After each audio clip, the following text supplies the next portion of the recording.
So ReZero is already off to a very hot start coming back from the break. Last episode was great, but the latest episode is one I think will be talked about as one of the best episodes in the entire series. If you're new to my channel and curious about my thoughts on the previous episodes or seasons of ReZero, I have multiple videos on my channel discussing them, so go check those out. Anyway, without wasting any more time, let me jump right into what I have to say about this episode. As I already mentioned, I liked the previous episode quite a lot. However, it was a much more chill episode that was kinda just easing us back into the season after the break. But with the most recent episode, they wasted no time kicking it into high gear, and now we are fully back to peak ReZero. I'm expecting the stretch from now up until the end of Season 4 to be generational. To get more on topic, I want to start by saying I love how this episode opened up. The comedic bits were fun and just made me glad to see Subaru back to who he once was. It was also nice to see everyone working together again without any doubts about one another. Outside of the funny moments, there was a couple very touching moments with Emilia and Julius. It's been a recurring theme to see Emilia's disappointment when Subaru refers to her by Emilia-chan instead of Emilia-tan. However, in this episode, we got a different kind of reaction from Emilia. Although it didn't have to do with the nicknames, it was the fact that Subaru made fun of certain word choices she makes. I loved seeing this because although we know Emilia has 100% faith in Subaru regardless of his memory loss or not, she definitely has always carried concern that the old Subaru may be lost forever. But when Subaru said that, it's as though Emilia got reassurance that Subaru will always be Subaru no matter what happens, and it was honestly really cute to see. As for the scene with Julius, I love the positive twist Subaru put on his memory loss as a way to encourage Julius. It goes back to what I just said about how no matter what happens, Subaru will always be Subaru. As the seasons have progressed, I've loved the friendship Subaru and Julius have built, so I really enjoy scenes like this that are kind of rebuilding but also reinforcing the friendship that they have. But moving on from the first little bit of the episode, this episode generated a lot of questions for me.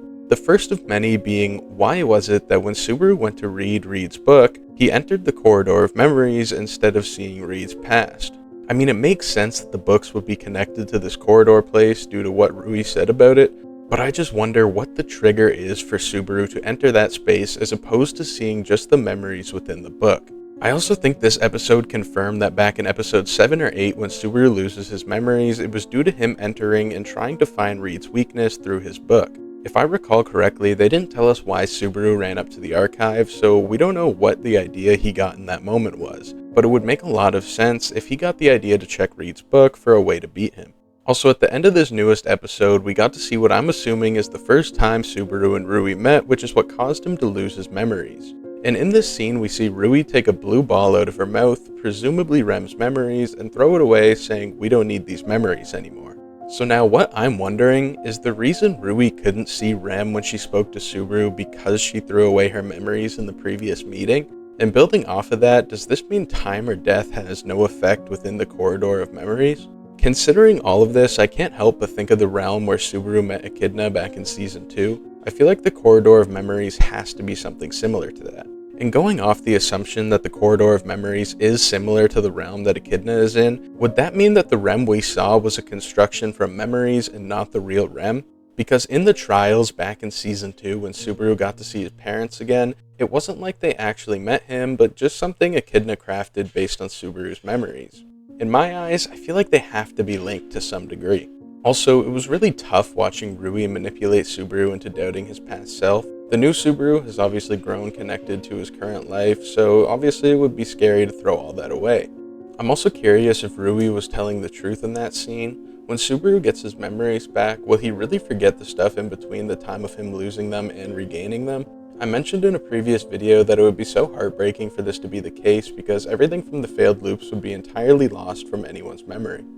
Also, this whole scene just reminded me of how messed up the Sin Archbishops are. I still stand by my claim from a previous video that Capella is the most insane of the Archbishops. However, I think that the Gluttonies are very close behind, especially since I think they have the most brutal authority of any of the Archbishops. There was also another scene from this episode that highlighted that. It was very brief, but when Rom and Emilia encountered Lai, he immediately imitated Rem to mess with Rom, and you could see how frustrated she was. Also, this brings up another question I have. Where's the third Archbishop of Gluttony? We've seen Rui, although I'm not sure if that's her actual physical body that was in the corridor of memories or not, and we've also seen Lai, but we haven't seen Roy unless I missed something. Now, I want to jump into a bit of a theory I have. I can't help but feel like the Sin Archbishops of Gluttony have some sort of deep ties to the archive. I think this is because, obviously, they both are very tied to memories, and we've already seen that Rui is manipulating Subaru through the books somehow. We also still don't know how the archive gets organized, so it could make sense that the Archbishops are in control of where the books appear. Because if they know Subaru is looking for Reed's book, they could put it somewhere easy to find, which is effectively setting up a trap for him. I feel like this point is reinforced by the fact everyone in the tower already acknowledged how it's basically impossible for them to go and actually search through the entire library, and to top it off, when Meili died in a previous loop, it was very convenient that they found her book immediately, which pinned Subaru into a tough spot. Also, this would answer the question of how the Archbishops have easy access to the tower, but the part that starts to raise questions is, wouldn't that mean Shaula knows about all of this?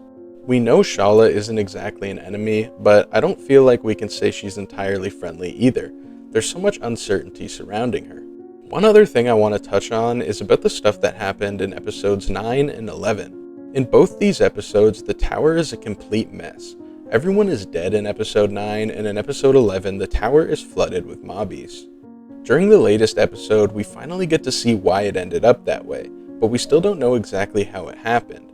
My thoughts are maybe it's Roy who got all these beasts into the tower since, like I mentioned before, he's the only Archbishop of Gluttony we haven't seen. Now, moving on, I have to mention how good the soundtrack was this episode. It was amazing, especially the music when Rem had that talk with Subaru. Also, speaking of Rem, I feel like her voice sounds a little different, which would make sense considering how long it's been since she's had lines, but I'm not complaining. I honestly liked how she sounded in this episode more than how I remember her sounding. I feel like it contributed to that title card hitting so hard. ReZero always has phenomenal title card drops, but this one was probably one of my favorites. Finally, I wouldn't quite say this episode beat episode 11 for me, but it was truly another phenomenal episode. Probably top 3 for this season. Let me know in the comments how you felt about this episode. I've only seen good things so far, which is to be expected considering we got to see Rem again, but I'm curious to know your thoughts. Thank you so much for watching. If you did enjoy, please consider leaving a like and subscribing to my channel for more content like this in the future. Have a great rest of your day. Peace.